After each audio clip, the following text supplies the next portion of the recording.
Vous êtes sur Medi 1 et soyez bienvenus dans ce nouveau numéro de Croissance Verte. Cette semaine, nous vous présentons les vacances vertes, une activité dont l'ambition est de reverdir le Sénégal à travers le reboisement d'1 million d'arbres. Notre équipe s'est rendue à Mbour et Kaolack, à plus de 190 km de Dakar, la capitale, pour faire le bilan de cette initiative éco-citoyenne avec les organisateurs. Vous verrez les différents plans d'action menés sur le terrain par l'initiative Vacances Vertes, son impact sur l'environnement et sur l'amélioration du cadre de vie des populations. Et pour avoir un éclairage sur ce genre d'initiative citoyenne verte, nous sommes avec Djiby Niang, directeur exécutif de la section Sénégal de l'organisation non gouvernementale Jeunes Volontaires pour l'Environnement, une ONG qui a pour mission de développer le leadership et l'éco-citoyenneté des jeunes en vue de leur implication dans la promotion du développement durable. Djiby Niang, merci d'avoir accepté notre invitation. Merci aussi pour l'invitation. Soyez le bienvenu sur notre plateau et maintenant place à notre reportage au cœur des vacances vertes du Sénégal. Il est signé Jean-Paul Ndour et Sanoussi Sané.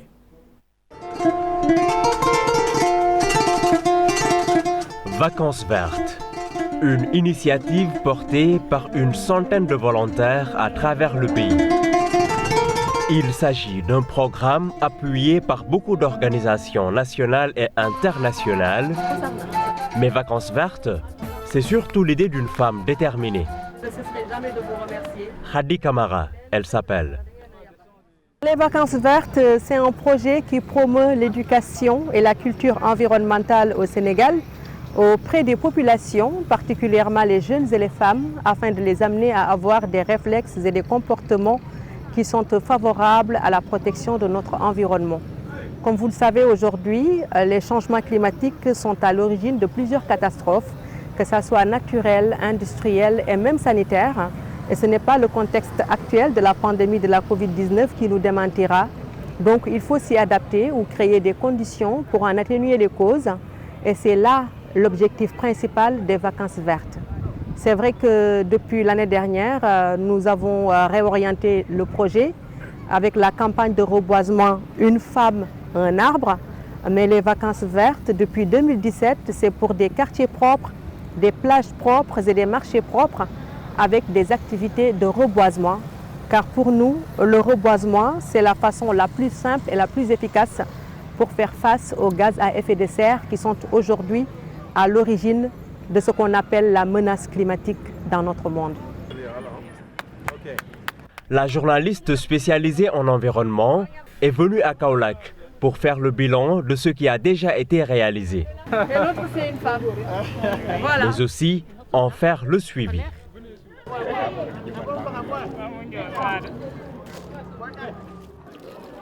Avec les volontaires des vacances vertes, nous avons pu quand même planter plus de 20 000 plants, hormis la grande campagne de reboisement Une femme, un arbre, qui avait comme objectif l'année dernière de planter 100 000 arbres à Dakar en milieu urbain, car nos villes étouffent et ont besoin d'un petit coup de souffle pour devenir quand même des villes durables.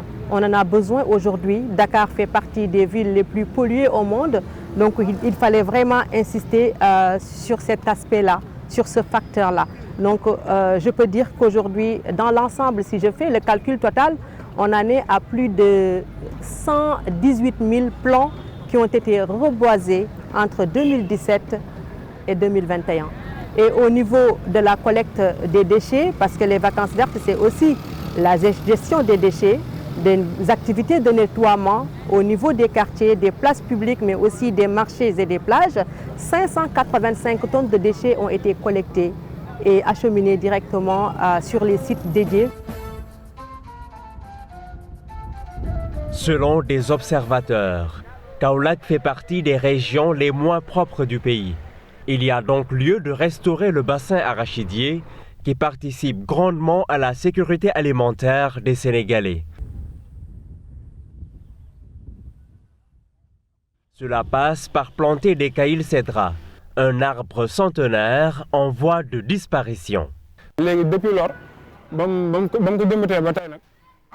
Il n'y avait presque plus de Caïl cédra à Kaolack jusqu'à ce que Khady Camara, la promotrice des vacances vertes, les plante à nouveau. Nous sommes des jeunes qui aimons notre patrie et notre région. Un jeune ne doit pas avoir l'argent comme seule motivation. surtout quand il s'agit de travailler pour son pays.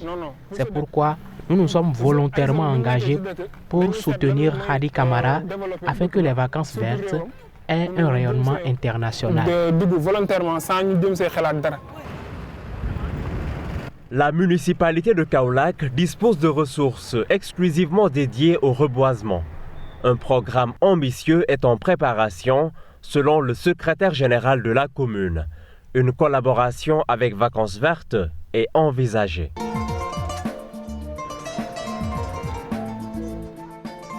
À travers cela, nous voulons arriver à ombrager davantage la ville et à développer justement toute cette verdure, n'est-ce pas, pour lutter contre un peu la désertification, mais aussi essayer d'amoindrir la chaleur qui est donc une des caractéristiques aussi identitaires de notre commune.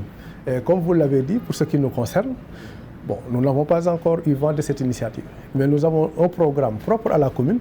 Nous avons aussi un programme sur l'environnement qui a une composante axée sur cette activité que nous sommes en train de développer avec des partenaires internationaux.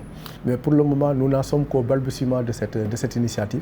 Mais n'empêche, comme vous le savez, bon, quelqu'un qui s'active dans ce domaine et qui viendrait nous contacter pour que nous y allions ensemble apporterait aussi de l'eau à notre moulin. Et nous sommes demandeurs de ces initiatives parce que la commune, à travers justement le leadership politique du maire, Mme Mariama Sarr, est très ouverte à ces initiatives. Après le centre du Sénégal, nous rejoignons l'ouest du pays, le périmètre maraîcher de Sassal Gandiol, plus précisément dans la région de Thiès, à une 60aine de kilomètres de Mbour.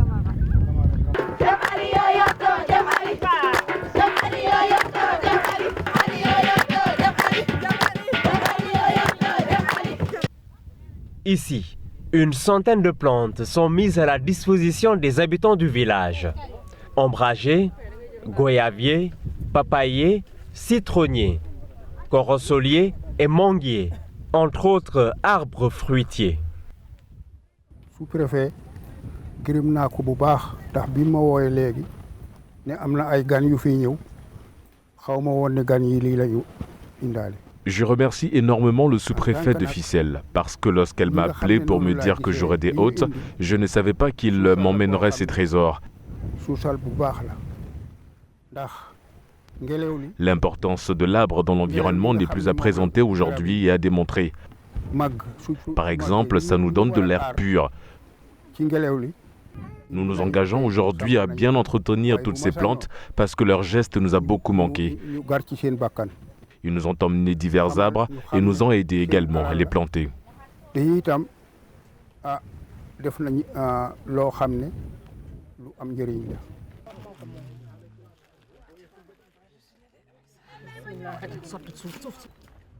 Le secteur des eaux et forêts de Mbour, à 102 km de Dakar, est un partenaire privilégié des vacances vertes. Pour l'arrosage des jeunes plants, 7 h du matin et 18 h sont les meilleures heures. Quand nous sommes arrivés sur place, donc nous avons ressenti un grand plaisir par l'accueil donc chaleureux qui nous a été réservé par les femmes du groupement. Et nous avons aussi remarqué un engouement de ces femmes donc, qui s'activent dans la gestion des ressources naturelles du village. Les plants sont dans des sachets. Donc pour la plantation, il faut un piquetage. Donc marquer l'emplacement des plants et après creuser des trous. Et après ces trous, mettre les plants, la mise en place de ces plants. Et pour la mise en place, il faut éviter que la motte se casse.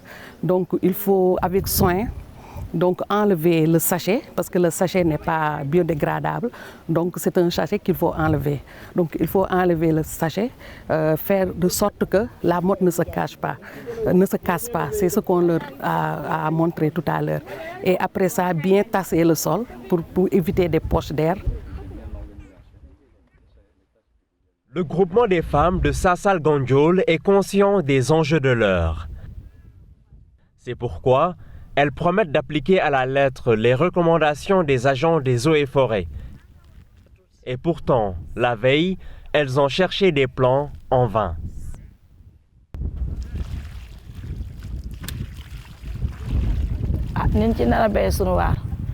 Nous ferons de notre mieux pour prendre soin des plantes afin que nous puissions en tirer les bénéfices, de même que les générations futures. Les autorités nous ont demandé de couper certaines parties quand la plante commence à bourgeonner. Le sachet aussi doit être enlevé quand l'arbre commence à être solide. Nous devons aussi mettre à côté de l'arbre un support pour le protéger du vent.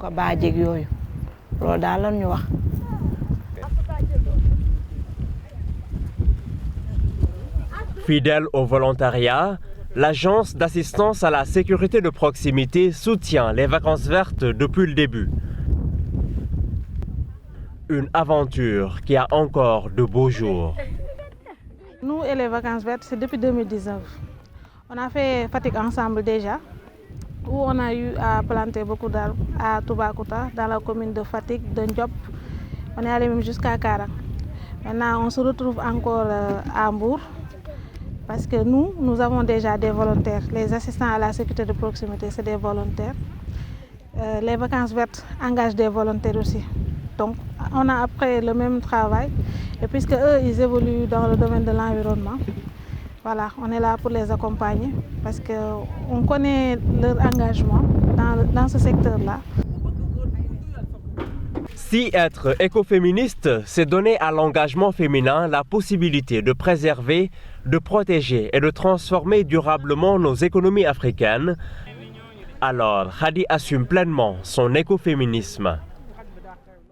Et j'en profite d'ailleurs pour lancer un appel à la femme africaine, particulièrement la femme sénégalaise, à devenir toutes des écoféministes et à faire en sorte de porter la préservation et la protection de l'environnement dans notre continent. Vous savez, ma conviction actuelle est aujourd'hui qu'on a toujours agi à sa place, on a toujours parlé à sa place, on a toujours décidé à sa place. Il s'agit de la femme africaine, particulièrement de la femme sénégalaise. Mais aujourd'hui, si la souveraineté alimentaire est devenue une réalité dans notre pays, c'est grâce au leadership féminin de ces braves dames. Raison pour laquelle Vacances Vertes s'est dit aujourd'hui, et s'est engagé d'ailleurs pour cette nouvelle décennie qui nous attend, d'autonomiser les femmes à travers l'entrepreneuriat vert, avec la mise en place de forêts communales où seront aménagés des espaces dédiés exclusivement à l'agroécologie.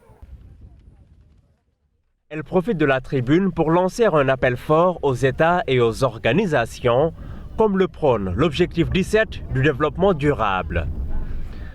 Les partenariats entre les associations, entre les institutions, qu'il est temps qu'on fasse de ce mouvement Vacances Vertes un hub sous-régional où l'écoféminisme va porter la préservation et la protection de l'environnement.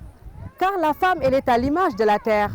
La femme africaine, elle a toujours travaillé avec la terre. D'ailleurs, tout à l'heure, vous avez vu tout le long du chemin, c'est des femmes que vous voyez au champ, avec des petits-enfants, comme j'ai l'habitude de dire, du sein au champ. Il est temps que les femmes s'approprient, je vous dis bien, il est temps que les femmes s'approprient l'ensemble des valeurs cardinales qui faisaient l'équilibre naturel de la terre, car cette terre est à leur image. Qui dégrade, répare. Tel est le principe neuf du développement durable. À terme, le dessein de Vacances Vertes est de reverdir les terroirs via 1 million de plants au Sénégal. Il urge dès lors de parer au plus pressé, parce que l'humanité n'a plus qu'une décennie pour sauver ce qui peut encore l'être.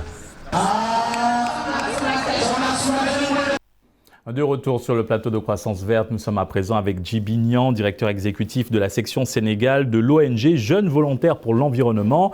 Monsieur Niang, d'abord un mot sur ce reportage que nous venons de suivre, réalisé entre Kaolack et Mbour.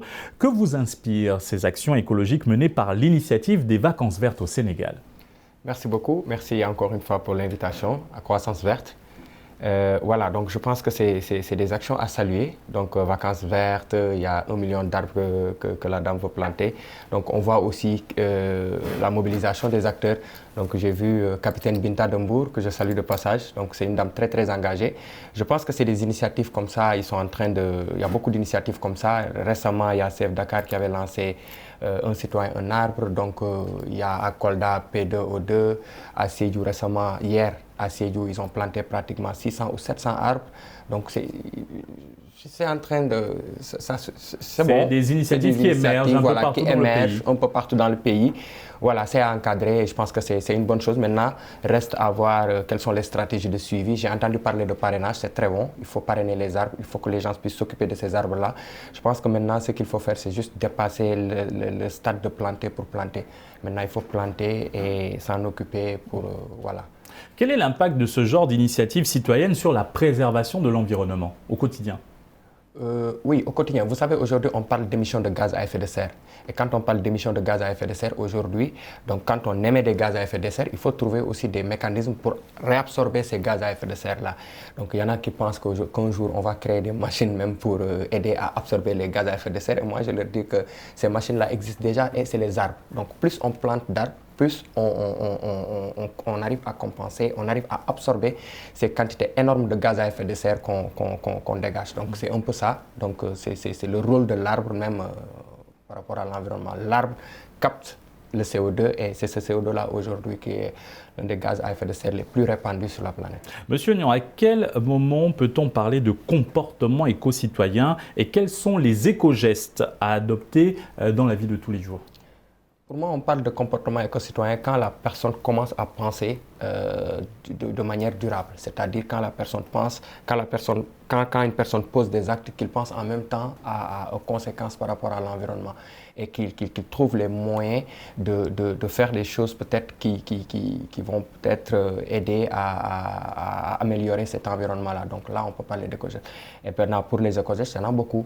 Il y a même un livre qui est sorti, bon, c'est juste quelques pages, qui est sorti pour montrer ce qu'un paresseux peut faire pour l'homme le plus paresseux au monde peut faire sur sa canapé, même pour protéger l'environnement. Donc il y a beaucoup d'éco-gestes allant de la maison à la rue et au lieu de travail. Donc à la maison, il faut commencer à travailler sur tous ces mécanismes de réduction de l'énergie, d'efficacité énergétique et tout ça, éteindre les lampes, voilà, diminuer les quantités d'énergie, d'eau qu'on utilise et tout ça, parce qu'il y a des zones où il n'y a pas d'électricité, il n'y a pas d'eau, plus on en gaspille, plus on empêche aux autres d'en avoir.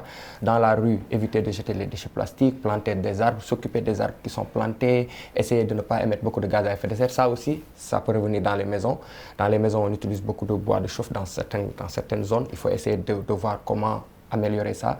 Dans les villes, essayer de voir comment on peut faire du covoiturage, des trucs comme ça, essayer un peu de diminuer la pression par rapport au gaz à effet de serre, au carbone qu'on dégage, surtout dans une ville comme Dakar. Avec le nombre de voitures qu'il y a, c'est très difficile. Et maintenant, au bureau aussi, comment faire pour essayer aussi de... Il y a beaucoup de choses à faire quand on parle d'éco-gestes, même dans les écoles. Au niveau de votre ONG Jeunes Volontaires pour l'Environnement, comment cultivez-vous cette éco-citoyenneté, cette implication des jeunes dans la promotion du développement durable?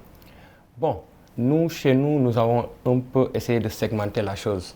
À chaque niveau, il y a des choses qu'il faut faire et il y a une manière aussi de sensibiliser les gens. Vous savez, on ne peut pas sensibiliser l'élève de 6e de la même façon que l'adulte qui a 35 ans. Donc nous avons segmenté ça, nous savons qu'il y a un travail à faire chez les enfants. Donc les enfants doivent grandir avec les bons gestes. Donc nous avons développé des projets. Donc d'ailleurs le projet s'appelle Bons Gestes. Donc c'est un projet de gouvernance qu'on a dans les écoles. Donc on est dans une vingtaine d'écoles. Actuellement on est à Kolda, Sédhiou et à Ziguinchor où on développe ces projets-là. Après les enfants, il y a aussi les plus petits. On a même des GIA et des jeunes agents de l'environnement. Voilà, ça c'est les gens qui sont dans les écoles jusque dans les lycées. Après, même dans les lycées, on crée des jardins. Par exemple, il y a beaucoup de jardins qu'on a créés dans beaucoup de lycées à Thiès, à Dakar, en Casamance actuellement. Après, il y a les adultes. Les adultes, on ne peut plus les former. on les sensibilise. Et chez les adultes aussi, on sensibilise. On est maintenant dans les universités, parce qu'à travers les programmes de Ndadje qu'on a lancés, donc voilà, on fait beaucoup de sensibilisation, on fait beaucoup d'éducation à l'environnement et on essaie aussi d'impliquer les jeunes dans tout ce que nous faisons. On essaie aussi de les faire participer à des rencontres, à des réunions au niveau international et tout ça. Et ça les aide à impulser un peu leur conscience et à développer cet esprit critique vert. Et quand ça s'est développé chez la personne, il sait ce qui est bon, ce qui est mauvais, il sait quelles sont les conséquences de son avenir, parce qu'il faut comprendre une chose. Tous les programmes qui sont en train d'être dessinés aujourd'hui par rapport à l'environnement, ce n'est pas pour aujourd'hui. On nous parle d'horizon 2035, on nous parle d'horizon 2050, mais en 2035, en 2050, qui seront les adultes? C'est les jeunes d'aujourd'hui. En effet. C'est maintenant qu'ils doivent c'est maintenant que tout se passe. L'organisation Jeunes Volontaires pour l'Environnement existe dans plusieurs pays africains. Quelles sont les différentes activités que vous y menez pour la préservation de l'environnement? Vous venez de parler des activités que vous menez au Sénégal. Et maintenant, au niveau continental, que faites-vous? Bon, au niveau continental, donc, il faut savoir que d'abord, il y a un réseau des JVE. Donc, nous sommes plus de 30 dans le monde. Et aujourd'hui, chaque JVE est autonome chez lui et essaie aussi de régler les problèmes au niveau local. Vous savez, nous n'avons pas les mêmes types de problèmes. Le Sénégal a 750 km de côte, donc nous n'avons pas les mêmes problèmes, par exemple, que le Niger. Nous n'avons pas les mêmes problèmes que les pays, que le Burkina, par exemple. Chaque problème est spécifique à la région. Spécifique à la région. Et chaque région travaille à développer des stratégies pour essayer d'impliquer les jeunes et tout ça. Par exemple, au Niger, ils travaillent beaucoup sur les questions de désertification et tout ça. Voilà. Nous, ici, on travaille beaucoup sur les questions de littoral, sur les questions de gestion des déchets. Au Togo, ils sont sur le lac Mono et sur d'autres projets. Voilà. Dans un autre pays, par exemple, au Népal, ils sont sur les foyers améliorés. En Belgique, ils sont sur les histoires de ramassage de déchets. Voilà. Chaque pays a sa spécificité et chaque JVE travaille sur la spécificité de son pays. Intéressons-nous maintenant à la COP26, la conférence annuelle de l'ONU sur le climat qui se tiendra à Glasgow du 1er au 12 novembre cette année sous la présidence britannique et en partenariat avec l'Italie. À cet événement, quel devra être le rôle et le message des jeunes pour la préservation de notre planète et l'adaptation au changement climatique? Oui, on parle beaucoup de COP, mais il faut comprendre aussi que pendant les COP, ça fait 16 ans maintenant que les jeunes ont créé leur propre COP et qui se déroule chaque année avant la COP. C'est ce qu'on appelle la COI. C'est la conférence des jeunes et nous sommes à notre 16e édition. Et maintenant, pour les pays qui participent à cette COI-là, donc ces pays-là se préparent et il y a la déclaration des jeunes. Et après, on se réunit une semaine avant la COP, on réunit les déclarations et on sort une déclaration. Après, c'est cette déclaration-là qui sera portée par les jeunes avec Yungo et autres à la COP. Donc actuellement au Sénégal, donc, il y a une équipe qui travaille sur ça, sous la houlette de Madame Ndour de Corps Africa. Donc on est en train de préparer la déclaration des jeunes. Donc récemment même, nous remercions d'ailleurs l'ambassade britannique qui a convoqué une réunion dans sa résidence. Et lors de cette réunion-là, on a beaucoup parlé de cette conférence des jeunes-là. Et actuellement, il y a des organisations sénégalaises qui sont en train de préparer le message des jeunes au niveau du Sénégal, après qu'on va mettre dans le panier. Et après, la conférence va se dérouler une semaine avant la COP. Voilà. Et côté engagement aussi, vous savez que c'est la société civile qui met la pression. Donc lors de la COP, on voit qu'il y a beaucoup de marches. Voilà. On a vu ce que Greta a fait, on a vu ce que la société civile africaine a fait lors de la COP de Paris et tout ça. Donc c'est cette pression-là qu'on continue à mettre, les marches, tout ça. Donc c'est un peu aussi pour accompagner la COP et pour mieux mettre la pression aussi sur les autorités pour qu'ils puissent prendre les bonnes décisions. Maintenant, Monsieur Niang, comment la préservation de l'environnement pourrait contribuer à lutter contre la pauvreté à travers le développement d'une économie verte locale, la création d'emplois verts pour les jeunes et les femmes? Vous savez, moi je suis parmi ceux qui disent que par exemple chaque ère a quelque chose qu'il doit combattre. Voilà, par exemple, il y avait l'ère de l'industrialisation. Après, c'est la santé qui était venue parce qu'il fallait trouver les mécanismes pour que les gens ne tombent plus malades et tout ça. Et aujourd'hui, on est dans l'ère de l'environnement. Même les maladies qu'on a aujourd'hui, ils sont un peu liés à l'environnement. Donc actuellement, tout tourne autour de l'environnement et du développement durable. Et aujourd'hui, quand on parle de ça, vous entendez de plus en plus les gens parler d'économie circulaire. Donc aujourd'hui, même à travers l'environnement, aujourd'hui, il y a des emplois, les emplois verts, on doit réfléchir vert. Et si on décide de réfléchir vert, tout doit être retourné et tout doit s'aligner.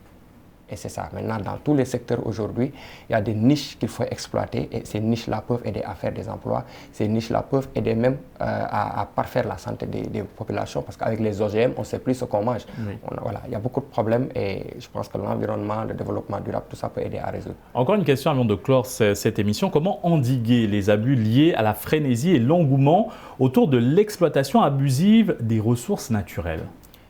Vous savez, ça, c'est un problème parce que c'est des problèmes économiques. Beaucoup pensent que voilà, l'autre s'est développé à cause de son pétrole ou bien de ces trucs, donc moi aussi, je dois faire la même chose et tout ça.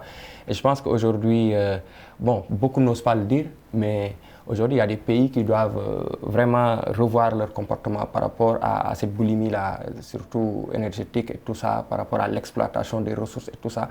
Maintenant, c'est un problème politique. C'est un problème politique. Il faut que les États puissent réfléchir globalement et penser à la planète, mais la voie que nous sommes en train de suivre, c'est une voie qui nous mène tout droit vers le plus 2 degrés, et ça, c'est pas bon.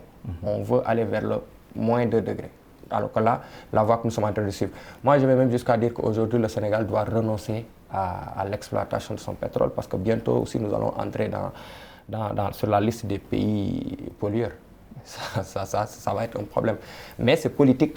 Et ça, je ne pense pas que les populations vont l'accepter parce qu'ils pensent que c'est quelque chose qui va venir pour changer leur vie.